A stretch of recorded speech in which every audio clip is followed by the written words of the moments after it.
Olá, seja bem-vindo ao FURB Pesquisa, o nosso espaço de bate-papo sobre conhecimento científico produzido na universidade.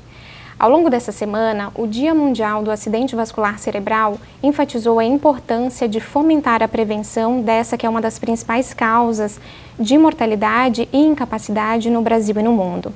No programa de hoje, a gente vai conhecer o trabalho que vem sendo realizado pelo Grupo de Pesquisa em Neurocirurgia Endovascular nessa área e entender de que forma os AVCs podem ser prevenidos. Para falar sobre esse assunto, a gente recebe aqui a estudante de medicina Amanda Derlan, que é integrante desse grupo de pesquisa. Bem-vinda, Amanda. Muito obrigada pela presença. Muito obrigada, eu que agradeço pela oportunidade, agradeço ao Dr. Leandro também pelo convite. É muito bom estar aqui. E a gente recebe também o professor Leandro Haas, que é líder do grupo de pesquisa em neurocirurgia endovascular e coordenador do nosso curso de medicina aqui da FURB. Bem-vindo, professor Leandro, muito obrigada pela presença. Obrigado, Camila, pelo convite, obrigado à FURB TV por sempre estar nos prestigiando e a gente falar sobre esse tema que é super importante na atualidade, né? A gente sabe que o AVC tem uma alta taxa de mortalidade, como você falou, e é essa questão que a gente vai conversar hoje aqui no programa, né? Muito obrigado. Bom, Amanda, eu gostaria que você começasse nos explicando o que é um acidente vascular cerebral. Certo. Na verdade, um acidente vascular cerebral existem dois tipos, né? O hemorrágico e o isquêmico. Vou focar um pouquinho no isquêmico no momento, né? O isquêmico é quando existe uma interrupção do fluxo sanguíneo. Essa interrupção ela pode acontecer por um trombo, né? Que se deslocou ou que estava ali presente na artéria, né? E aí, quando esse trombo ele chega na artéria ou ele está ali, ele interrompe o fluxo sanguíneo e isso faz com que o oxigênio não chegue ao cérebro e não tenha perfusão. Dessa forma, a gente tem uma morte neuronal, né, que leva à hipóxia e é o dano, né, ao déficit neurológico, enfim, pode ter várias alterações cognitivas associadas. E os AVCs hemorrágicos têm outra causa, né?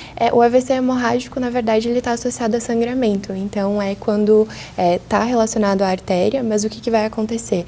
Vai haver o rompimento. Esse rompimento ele pode estar associado a uma pressão aumentada, né, relacionada à hipertensão, principalmente. E aí existe o sangramento. Então, é o extravasamento, né? Diferente do isquêmico, que é quando interrompe o fluxo, ou seja, obstrui o fluxo. Então, essa é a principal diferença atrelada a eles. Tem como a gente dizer, Amanda, quais deles são mais comuns na prática médica? Tem, com certeza. O AVC isquêmico ele é muito mais prevalente, é em torno de 80% a 85% dos casos de AVC são isquêmicos, né? Apenas a outra porcentagem, entre 20% a 15%, é relacionado ao AVC hemorrágico, né? Então, justamente por isso o foco maior nesse momento em relação à prevenção do AVC isquêmico, né? Doutor Leandro, os AVCs, eles são, de forma geral, situações comuns na prática médica? Qual que é a prevalência geral na população? Então, como a Amanda falou, eles são mais comuns isquêmicos, 80%, e eles falam que a cada segundo uma pessoa está tendo um AVC. Então, no mundo, né? Então, é uma patologia muito frequente, tanto o isquêmico como o hemorrágico. Nós, hoje em dia, graças a Deus, assim, que a gente tem esse atendimento básico à população, que é o controle da pressão, o controle da diabetes, o controle do colesterol, né, que é muito falado também essa questão. E o nosso atendimento básico na rede de Blumenau, acho que é muito eficiente, onde se foca muito nisso, que as pessoas controlem a sua pressão. Porque a gente vê muitas pessoas que chegam no hospital vítimas de um AVC, né, Amanda? E eles nem sabiam que era hipertenso. É aquela pessoa de meia idade, 40, 50 anos, que ela nunca mediu pressão e ela está hipertensão. E agora ela sofre um pico hipertensivo e ela chega no hospital porque ou extravasou o sangue, fez AVC hemorrágico, ou um coágulo se formou e obstruiu. E é importante esse tema, Camila, porque é o seguinte, várias pessoas na literatura, até famosas, né, não sei se você lembra da nossa ex-esposa do nosso presidente Lula, que ela tinha um aneurisma cerebral, não sei por que ela resolveu acompanhar isso, ele rompeu e ela acabou falecendo. Lembra de outra pessoa pública, o Louro José, da Ana Maria Braga, também foi encontrado morto e na necrópsia identificou que ele teve uma hemorragia subaracnoidea, que é um tipo de AVC hemorrágico. Então, pessoas famosas são vítimas desse tipo de patologia e por isso que se torna tanto melindre. Eu, como neurocirurgião, muitas pessoas marcam consulta no consultório. Estou lendo, como a gente pode investigar? Será que eu posso ter um AVC? Ou se não, pessoas, a minha mãe teve, meu pai teve, a minha avó teve. Como eu devo prevenir? Então, isso é muito importante, sabe? Amanda, recentemente, durante a MIP, né, a mostra aqui da FURB de pesquisa e ensino, você apresentou um trabalho baseado num banco de dados de pacientes que foram atendidos no Hospital Santa Isabel, né, com AVCs isquêmicos, né? O que a gente pode destacar em relação aos resultados desse estudo especificamente? Então, na verdade, esse nosso trabalho ele tinha justamente como objetivo traçar o perfil epidemiológico desses pacientes e o resultado do tratamento, né? Nesse caso, o tratamento analisado foi a trombectomia.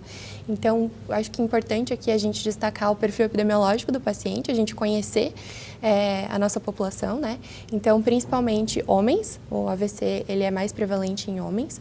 Isso está bem relacionado principalmente ao estilo de vida do homem, às vezes até de não procurar tanto atendimento médico, né? Então, enfatizar ali a prevenção de saúde, relacionado também às comorbidades, né? Os fatores de risco, como o Dr. Leandro já falou, então a hipertensão, o tabagismo, a dislipidemia, o próprio diabetes, né? Então, isso foi encontrado no nosso estudo, com destaque para a hipertensão, que foi a comorbidade mais prevalente, né? Também no nosso trabalho a gente buscou localizar os territórios cerebrais que mais foram acometidos, né? Então, quando a gente fala em AVC, a gente está falando em irrigação cerebral. Então, no nosso trabalho a gente encontrou que a artéria mais afetada é a cerebral média e isso afeta diretamente o que o paciente vai apresentar para a gente na hora do atendimento, né? Então, a artéria cerebral média, ela irriga grande parte do cérebro. Isso dá diversas apresentações clínicas, né?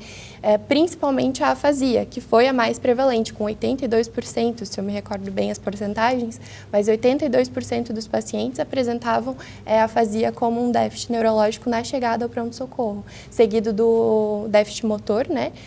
Também participando ali do território da cerebral média. Então, é importante a gente correlacionar o que o nosso paciente tem com a anatomia e também a gente vai conseguir buscar o melhor tratamento, né, a partir disso. E acho que um outro resultado importante é o quanto a trombectomia ela é eficiente, né?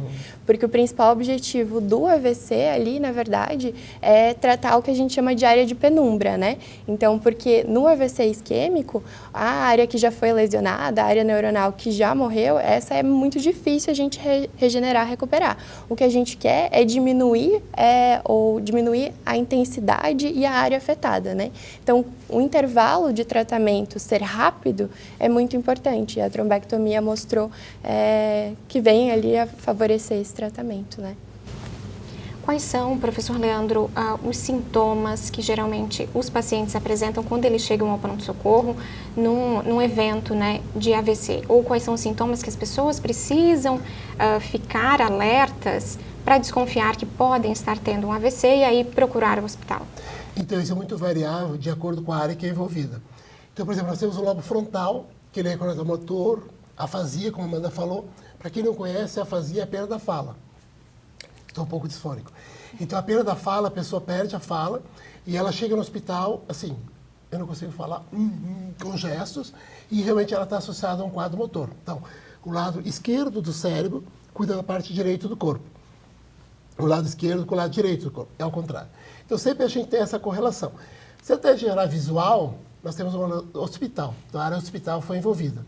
Se nós temos a área temporal, também vai ter a noção da linguagem, da fala. E a área motora, então, principalmente o lobo frontal, o lobo parietal pode estar envolvido. Então, o lado direito vai cuidar do lado esquerdo do corpo, o lado esquerdo do lado direito do corpo, sempre contralateral. E essa questão é importante porque, como a Ana falou, a penumbra. O que é penumbra? Às vezes um coágulo obstrui essa artéria, só que vai faltar uma trama vascular que vai faltar sangue. Então, o paciente vai ter, agora sim, mas nas próximas horas ele vai piorar, porque vai faltar sangue numa área maior que está envolvido. Então, aquele paciente que a gente sempre orienta os profissionais que estão no pronto-socorro. O paciente, às vezes, chega até lá relativamente bem, mas deixa ele em observação, porque ele pode piorar no passar das horas. E muitos fatores e pacientes, às vezes, têm um AIT. O que é o AIT? O acidente isquémico transitório. A pessoa tem uma alteração, doutor, hoje de manhã eu acordei, meu braço estava pesado, não levantava direito, parecia que eu tinha dificuldade para falar, e questão de 30 minutos voltou. Isso é um AIT, um acidente isquêmico transitório. E ele precede, em 30% das pessoas, tem ele como um aviso, um alerta, que vai acontecer algo nos próximos dias ou nas próximas horas. Então, isso é muito importante, que a gente oriente as pessoas que qualquer sintoma que ela apresente, seja uma dormência no rosto, notou hoje que a boca está um pouco torta, meu braço parece estar pesado, procure um pronto-socorro, procure uma rede para tentar fazer uma investigação em caráter de urgência. A Amanda comentou que a questão do tempo, né, é muito importante. Entre o evento e o atendimento é muito importante para que esse tratamento seja bem sucedido, né? Qual que é o tempo ideal para essa pessoa ser atendida? É que hoje, na verdade, a gente fala até 4h30, né? Então, esse seria a nossa melhor janela terapêutica, né, de tratamento. E é o que a gente espera, mas nem sempre o paciente chega nessas condições, infelizmente, né? Seja por não identificar os sintomas, seja por estar muito distante, ou às vezes pela demora ali, né, de diagnóstico, enfim, nem sempre é tão fácil, né, orientação. Então, envolve muita educação em saúde também, né? Acho que é um tema importante para a gente discutir, né, e prevenir. Chegando ao hospital, Amanda, com esses sintomas, relatando esses sintomas, né? O que você vai fazer no hospital para prevenir, né, para evitar que essa pessoa tenha sequelas causadas por essa isquemia? Acho que o primeiro passo e o mais importante é você fazer um exame físico de qualidade, né, identificar os déficits. Na sequência, a gente pode pedir um exame de imagem, né, uma tomografia, que é a mais indicada, para fazer a identificação, né, na imagem. E na sequência a gente estratifica também o risco, né? Existem algumas escalas, hoje o NIH é a principal, né? Então a gente estratifica o risco desse paciente e define o melhor tratamento, né? Então existe o tratamento com alteplase, que é um trombolítico, e existe a trombectomia, né? Então cada caso ele precisa ser analisado, selecionado e diferenciado em qual tratamento naquele momento é o ideal. Mas no momento que a gente identifica que tem um AVC, o tempo está correndo, né? Então o tempo é cérebro, a gente brinca, né? Então, a partir dali, as decisões têm que ser rápidas e o processo de desenvolvimento e de busca pelo tratamento precisa ser imediato, assim. Você mencionou, Amanda, que a hipertensão é uma comorbidade comum, né? Entre os pacientes que acabam sofrendo AVCs, né? Recentemente, a gente fez aqui um programa sobre os aneurismas e a hipertensão também era a comorbidade mais comum entre esses pacientes, né? O que faz, Amanda, da hipertensão essa vilã da saúde vascular cerebral? Então, o primeiro é porque ela causa muito dano ao vaso, né? Então, o vaso altera. Outra correlação, principalmente associada ao AVC, é que a hipertensão, ela geralmente está acompanhada, quando o fluxo sanguíneo aumenta, é mais fácil você deslocar um trombo, é mais fácil com que acumule, forme algum trombo ali no local, né? E aí, a partir disso, a gente vai ocluir um vaso. Então, a hipertensão, ela se correlaciona justamente por ser danosa aos vasos sanguíneos, né? Então, uma patologia está associada à outra. Além da hipertensão, quais seriam os outros fatores de risco para a ocorrência de AVCs, professor? Então, o fumante, o cigarro. A gente tem visto uma questão, assim, não sei se vocês também têm visto na prática geral, as pessoas adultas estão diminuindo ou parando de fumar, os idosos, mas estamos muito preocupados que os jovens estão voltando a fumar. Então, vocês veem assim, a nossa rua aqui da FURB, Antônio da Veiga. Você passa ali num sábado, num domingo, o pessoal fumando aquele narguile, cigarro eletrônico, que isso é cigarro também, entende? Não é somente o cigarro branco ou outras, né, por exemplo, marihuana e tal, que é maconha. Então, a gente vê, na prática, que eu estou um pouco preocupado, o jovem voltando a fumar. E o adulto idoso está parando de fumar. Então, o cigarro seria muito importante como fator. A hipertensão, como a Amanda falou, porque a pressão é aquela força com que o sangue sai do coração e ele vai para diferentes partes do corpo. Como o crânio é fechado, você imagina, se entra muito sangue dentro do crânio, o crânio é fechado, não tem como extravasar. E vai romper alguma coisa ali ou vai obstruir um vaso, como a Amanda explicou. E a questão das epidemias, aqui na nossa região você sabe, né? Todos descendentes de europeus, alemães, italianos. E o pessoal gosta muito de linguiça, de um Leberwurst, né? Que é a morcilha, torresmo. E o pessoal come muito essas comidas que têm gordura trans. E essas gorduras acabam entupindo as artérias. E a pessoa pergunta, doutor, eu como todo dia uma volta de linguiça. Mas é muito? Você não pode comer tanta linguiça por dia. Então essas questões a gente tem que orientar as pessoas, porque essa gordura vai se depositando nas artérias. E é isso como o tema que a gente apresentou na MIP, da estenose, que vai reduzindo o calibre do vaso e pode fechar. E aí vai faltar sangue. Ou até mesmo reduzindo, solta um coágulo e vai fazer o AVC isquêmico. professor mencionou sobre os jovens, né? Uma pessoa pode ter um AVC em qualquer idade, qualquer momento da vida? Exatamente. Então, assim, a gente sabe que o AVC, por questões das comorbidades, é mais comum na pessoa adulta e idosa. Mas a gente tem visto nos jovens também, entende? Então, existe o AVC traumático, que as pessoas que praticam atividade de alto impacto, por exemplo, outro dia, na época da pandemia, a gente participou de várias reuniões online com diferentes lugares do mundo, em países com CrossFit, é uma causa importante de AVC. Porque as pessoas fazem atividade de muito impacto ali, com alta força, e pode secar as artérias. A artéria estira e ela pode fechar. Então, o CrossFit. E também a questão do AVC de origem cardiológica. Por exemplo, existe no coração uma estrutura chamada átrio e ventrículo, que eles se comunicam para o coração bater. Existe uma FOP, forame oval patente. É um defeito de fábrica que a pessoa nasce, essa comunicação existe e ali pode extravasar um coágulo também, que é uma das principais causas de AVC em jovem também. Amanda, o grupo de pesquisa que vocês integram, né, também vai levar ao Congresso de Clínica Médica um estudo sobre estenose crítica de carótida, né, que é também uma das causas de AVC, né? Eu gostaria que você nos explicasse, Amanda, o que é essa condição e qual que é a relação dela com a ocorrência dos AVCs. Então, como o Dr. Leandro estava comentando, né, a estenose crítica, ela é quando a gente tem uma placa de aterosclerose, né, formada no vaso. Então, imagina, um vaso que deveria estar assim, ele está assim, né? Então, ele tem uma pequena passagem para o sangue fluir. Essa estenose, ela pode estar relacionada principalmente às dislipidemias, que a gente estava falando como fatores de risco associado, né, ao acúmulo de gordura ali na artéria e no vaso. E ela é importante no nosso trabalho, então, trazia ali a correlação com o AVC. Então, 58% dos pacientes, se eu não me engano, 58%, já haviam tido um AVC prévio e agora estavam realizando o tratamento dessa estenose, né? Então, a gente identificar, triar esses pacientes e fazer esse tratamento preventivo, prevenir novos AVCs ou até prevenir um AVC é muito importante. E é justamente isso que aborda o trabalho, né? Traz esse tratamento, que é feito com angioplastias e com os stents, que o Dr. Leandro faz através do tratamento endovascular. Nesses casos, então, um AVC pode ser prevenido por meio de um procedimento endovascular que visa tratar essa estenose. É isso, doutor Leandro? É isso mesmo. Então, a pessoa vai procurar, seja o neurologista, o neurocirurgião, o cardiologista, ou até mesmo o seu clínico, né? O seu clínico, o seu geriatra de confiança, e aí pode ser feita uma investigação com o ecocardiograma do coração, o ecodoppler das carótidas, para ver se ele não tem alguma obstrução, a alteração cerebral, para ver se ele não pode ter alguma redução de calibre de uma artéria no cérebro, os aneurismos, como a gente abordou no nosso outro encontro. Então, essas patologias podem ser prevenidas, A gente pode investigar, então essa é a questão que a gente comentava, que as pessoas chegam até nós, doutor, que exames que eu posso fazer para tentar minimizar o risco de eu ter um AVC? Né? Então, a gente sabe que 80% dos AVCs são causados pela pressão alta, mas ela é um fator adjunto, né? Então, muitas vezes não é ela sozinha, vai ver o cigarro, essas alterações arteriais que vão corroborar para desenvolver o processo.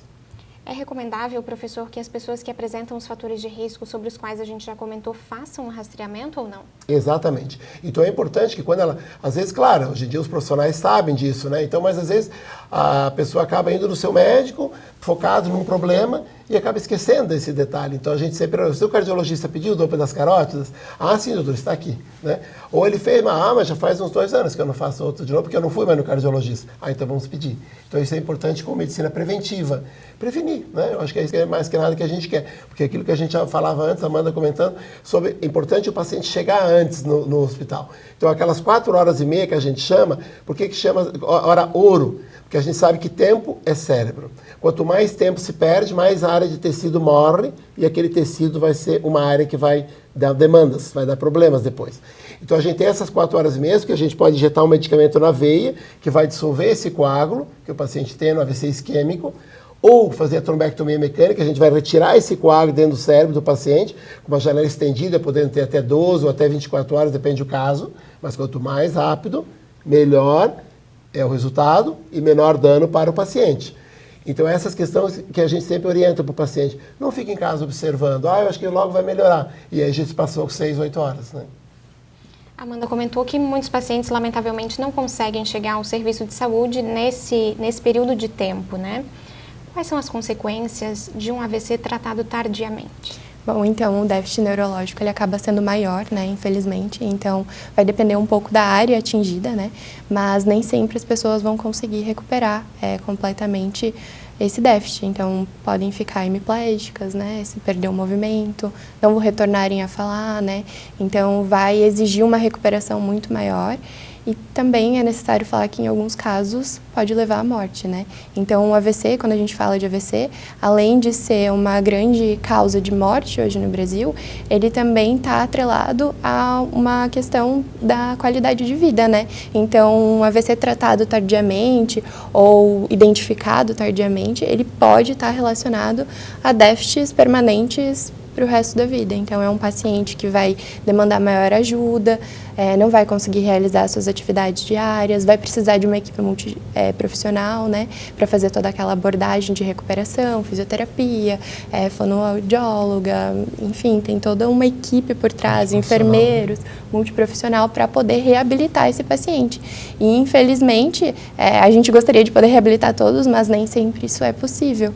Então, por isso, falar tanto de prevenção é importante e também da identificação, né, para que esse tratamento ocorra e a gente consiga minimizar os danos à saúde. Você comentava anteriormente, Amanda, que os AVCs eles são mais comuns entre os homens, né? A partir desse perfil que vocês vêm exaustivamente estudando, né? Mas tem algumas questões que afetam as mulheres ou que são características desse público feminino que são normalmente indicadas como fatores que podem aumentar o risco dos AVCs. O uso de anticoncepcionais orais e as enxaquecas, elas são de fato fatores que aumentam o risco de AVC ou isso é mito? Elas têm correlação, né? O anticoncepcional tem bastante correlação. Principalmente nas mulheres? Principalmente. Existe uma patologia que pode acometer, Amanda também, Camila, que são as veias do cérebro. Então é importante a gente orientar as pessoas assim, o sangue ele entra pelo cérebro, pelas artérias, com sangue e oxigênio e tal, para fazer as funções, para a gente estar aqui conversando, ter a nossa informação que a gente puxou agora lá no nosso hipocampo, para poder contribuir aqui nessa nossa conversa. Mas, a partir do momento que esse sangue fez a sua função, ele volta agora para os pulmões para ser oxigenado novamente. E ele volta através das veias do cérebro, as veias. E aí pode acontecer um fator chamado trombose. As pessoas já ouviram falar, eu tive trombose na perna. Minha fulana teve trombose no pulmão. Exatamente, no cérebro também. Então pode entupir uma veia do cérebro e isso é mais comum nas mulheres que usam anticoncepcional. Que por sorte, hoje em dia, os anticoncepcionais, eles têm uma baixa taxa de estrógeno e mais progesterona. Com isso diminui um pouco o risco. Então, mas a gente vê ainda na prática, as pessoas, acho que até por questão dos postos de saúde, né, que tem esse mais genérico, que é uma combinação de estrógeno e progesterona. Então a gente vê que tem, né? Então nas mulheres a gente sempre orienta, por exemplo, mulheres jovens, os anticoncepcionais, mas os outros mais modernos. Evite esses mais antigos para minimizar esse efeito, né? E a questão da enxaqueca que você comentou também, mulheres que têm enxaqueca, elas não devem utilizar esses anticoncepcionais que o Dr. Leandro estava falando, principalmente os combinados, né? Então, a enxaqueca mais o anticoncepcional combinado, né? Então, ali a gente vê um fator de risco de maior predisposição, né? Então, ficar bastante alerta a isso. Claro, não quer dizer que você tem enxaqueca e você necessariamente vai ter um AVC. Não é isso, né? Então, de forma alguma. Porém, você precisa estar mais atento que isso pode vir a acontecer, né? Então, melhorar a sua qualidade de vida, diminuir os fatores de risco ambientais que a gente está se expondo, né? Então, não associar, não ser tabagista, né? Não fumar, fazer atividade física, ter uma boa alimentação, evitar os anticoncepcionais nesse caso, né? Então, ter uma boa relação com o médico também, fazer essa prevenção é importante. Bom, o grupo de pesquisa de vocês se dedica especificamente ao estudo da neurocirurgia endovascular, né? O que a neurocirurgia endovascular fornece, né, tem fornecido ao longo dos últimos anos em termos de técnicas para se reverter um AVC ou mesmo para preveni-los? Então, a neurocirurgia, como a gente fala, então, são as cirurgias no cérebro, né? Então, a gente tem hoje esse capítulo da neurocirurgia chama endovascular. Então, a gente faz a cirurgia por dentro das artérias e das veias das pessoas. Então, a gente entra pela artéria da virilha, ali no lado da virilha, ou até mesmo pela radial, que a gente tem aqui no braço, às vezes até a ulnar, e a gente consegue navegar por dentro do corpo da pessoa, chegando até o cérebro. Então, no AVC isquêmico, a gente vai até o cérebro para tirar esse coágulo, que é a trombectomia mecânica, que a gente falava, daquela pessoa que chega naquelas primeiras horas do AVC. E na fase tardia, que você comentava da estenose crítica, aquela pessoa que tem uma obstrução da artéria, que daí a gente pode, eventualmente, aquela pessoa que teve AVC menor, passou desapercebido, ela não foi feito o diagnóstico, e agora na investigação descobriu que ela está com essa artéria carótida com 90% de estenose. 90%. Então só passa 10%. Então você vai entrar por ali com um catéter, vai colocar ali naquela estenose um stent, que é como se fosse um tubinho, que vai desobstruir essa artéria, ok? E aí vai melhorar o fluxo novamente e vai prevenir que ela tenha um novo evento. Porque você já deve ter escutado, Camila, a pessoa teve um AVC, vai ter outro, até que morre. Na prática, isso não é verdade, a não ser que a pessoa não investiga. Porque se ela investiga e ela trata, o risco diminui. Então, a gente sabe que aquelas pessoas que estão tratando, que estão em acompanhamento, diminui muito esse risco de ter um novo AVC. Mas aquelas pessoas que têm um AVC e não vão atrás disso, ela vai ter de novo. Então, essa era a questão do tratamento do AVC isquêmico. E no tratamento do AVC hemorrágico, então, como a gente falava no nosso outro estudo, sobre os aneurismas. Então, que a gente também entra pelas artérias e a gente vai lá daí fechada em o aneurisma. Então, aquela dilatação, a gente vai fechar o aneurisma, excluindo ele da circulação. Então, isso é a neurocirurgia endovascular, que a gente vai tratar por dentro das artérias e dentro das veias das pessoas, sem abrir a cabeça dela. Quais são, professor, as grandes vantagens, né, dessas técnicas endovasculares? Ser minimamente invasivo, né? Eu diria assim, minimamente invasivo. Acho que a medicina evoluiu muito, né? O mundo todo, né? O homem pode ir na Lua, passear e voltar, né? Então é uma coisa assim que a gente achava que jamais ia acontecer isso, né? E essa questão veio evolucionar muito, porque eu penso mesmo que, é uma técnica, microscópio, minimamente invasivo, habilidade do operador e tal, mas vai ser uma abertura do crânio, né? Então a gente tem que abrir a pele, fazer a craniotomia, tirar o osso, abrir a dura mater, que é aquela membrana do que envolve o cérebro, e a gente adentrar dentro do cérebro. Então existe uma manipulação ali. Então aquele cérebro já está machucado, entre aspas, né? Faltou sangue, ou tem uma hemorragia, e você começa a espatular ali, isso pode piorar, fazendo um edema cerebral. A gente tem casos que a gente tem que fazer uma cirurgia chamada craniectomia descompressiva. O que é isso? A gente vai fazer uma cirurgia onde a gente vai tirar uma parte do crânio do paciente, da cabeça, vai colocar no abdômen, para que esse cérebro desinche e depois a gente consegue colocar de novo esse osso de volta. Então, é uma medida que a gente já salvou muitas pessoas, né, nessa craniectomia descompressiva, mas é uma atitude muito radical, assim, digamos assim, para salvar a vida. Então, a gente pode evitar disso acontecer, é muito melhor. Então, essa é a parte minimamente invasiva da neurocirurgia endovascular. Trazendo um pouco a questão do estudo, né, da parte ali da faculdade, a gente pode acompanhar esses pacientes, né, então a gente tem essa oportunidade. E na prática fica muito evidente a recuperação. Então os pacientes que passam por um tratamento endovascular, eles recebem alta precoce, muito rápido. Existe menos risco, né, menos risco de infecção, existe um tratamento mais rápido, uma qualidade para o paciente, né, claro, que quando a gente fala de uma cirurgia, né, a gente mobiliza uma UTI, a gente mobiliza outros setores e o tempo que o paciente permanece no hospital às vezes é muito maior. Então, na prática, fica muito evidente isso. Bom, professor Leandro, como a gente mencionou, é o líder do grupo de pesquisa do qual você participa, né, Amanda? Eu gostaria que, para a gente finalizar, eu gostaria que o professor destacasse qual que é a importância aqui no âmbito do curso de medicina da FURB de formar médicos que também são pesquisadores, também são cientistas. Muito importante. A gente vê assim, que o aluno, ele vem muito sedento de conhecimento. Ele quer ter aquele conhecimento, ele quer saber. Professor, eu li, eu vi uma reportagem, eu vi no FURB TV uma reportagem. Como que funciona isso? Então, é muito interessante essa parte. E a gente tem visto que eu sou meio coração mole, assim, do tipo assim, de acolher os alunos. Então, eles dizem, professor Leandro, como é que eu faço para entrar no seu grupo? Então, atualmente, eu tenho que fazer até seleção, Amanda, Camila, né, Amanda? Por quê? Porque tem muitos alunos que querem entrar no grupo. Só que daí, por controle de ter, né, aquela questão de participação dos alunos e tal, então esse ano nós estamos com 30 pupilos, como eu chamo, 30 pupilos. Mas eu devo ter mais ou menos uns 30, 40 que querem entrar no grupo. Então, a gente sempre tenta fazer, são diferentes fases. A gente, no início, sempre tentava fazer assim, aqueles alunos que já passaram pela neurocirurgia, porque a neurocirurgia é uma disciplina do curso de medicina, que está lá no currículo, que é dada na 7ª fase. Então, depois dele ter tido a neurocirurgia, aí ele entrava no grupo, que ele já tem uma base. Mas agora a gente tem pessoas, por exemplo, você lembra, na outra vez veio o Guilherme aqui. O Guilherme entrou quando ele estava na 4ª fase. Eu pensei assim, nossa, o menino na 4ª fase quer entrar num grupo de neurocirurgia. E você viu, né? Como a Amanda também, quando você entrou, você estava em que fase, Amanda? Você lembra? Eu estava um pouco mais para frente, professor. Estava, acho que na 7ª, 8ª, né? Então, tu vê. Então, assim, essa diferenciação de ter alunos que estão na 12ª, como a Amanda, ter alunos na 10ª, na 7ª, na 5ª, é legal, porque eles contribuem. Cada um tem a sua particularidade, a seu conhecimento, isso tudo agrega. Porque como a gente desenvolve esses trabalhos, a gente acaba tendo que apresentar, seja na forma de um banner, uma apresentação oral, cerebral, e isso faz o aluno também se desenvolver para ele motivar a pesquisa, a extensão, né, como a gente fala, né, aqui na FURB, muita extensão, que é além da própria sala de aula. Esse é o nosso foco. E para você, Amanda, qual que é a importância de participar desse grupo de pesquisa para a tua formação acadêmica, para a tua formação como médica?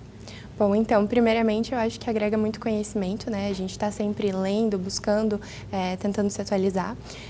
Segundamente, a parte das pesquisas, né? Então, estimula a gente, nos desafia, faz a gente pensar no que a gente poderia fazer diferente, o que a gente pode identificar e colaborar, né?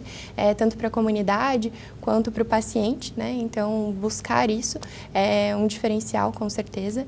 E eu acho que também, hoje, o mercado de trabalho, ele é mais exigente. Na verdade, acho que ele sempre foi exigente, né? Mas hoje a gente tem mais pessoas integrando esse mercado de trabalho. Então, a gente precisa necessariamente buscar uma diferenciação, né? Então, estar num curso onde você tem ensino, pesquisa e extensão integrados, como a Universidade da FURB, torna você com um diferencial, né? Então, você vai para o mercado de trabalho preparado, porque você estudou, viu na teoria, aplicou na prática e buscou, através da pesquisa, um diferencial, uma inovação, né? Então, quis compreender mais, né? Então, isso é muito importante para a gente e, com certeza, faz toda a diferença posteriormente no atendimento ao paciente.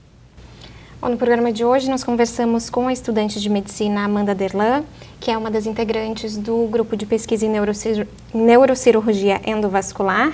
Muito obrigada, Amanda, pela presença. Muito obrigada, foi um prazer. E conversamos também com o professor Leandro Haas, que é o coordenador do curso de medicina aqui da FURB e líder desse grupo de pesquisa. Muito obrigada, doutor Leandro, pela presença. Muito obrigado pela oportunidade, foi um prazer. E a gente sempre está aí para nós fazermos umas diferentes conversas aqui no programa. E isso é muito importante, que a gente vê que muitas pessoas, como foi importante aquele programa naquele dia. Muito obrigado. Bom, a gente agradece também a você pela sua companhia e te convida a acompanhar todas as edições do FURB Pesquisa disponíveis no canal da FURB e no YouTube. O programa de hoje termina aqui. Até a próxima!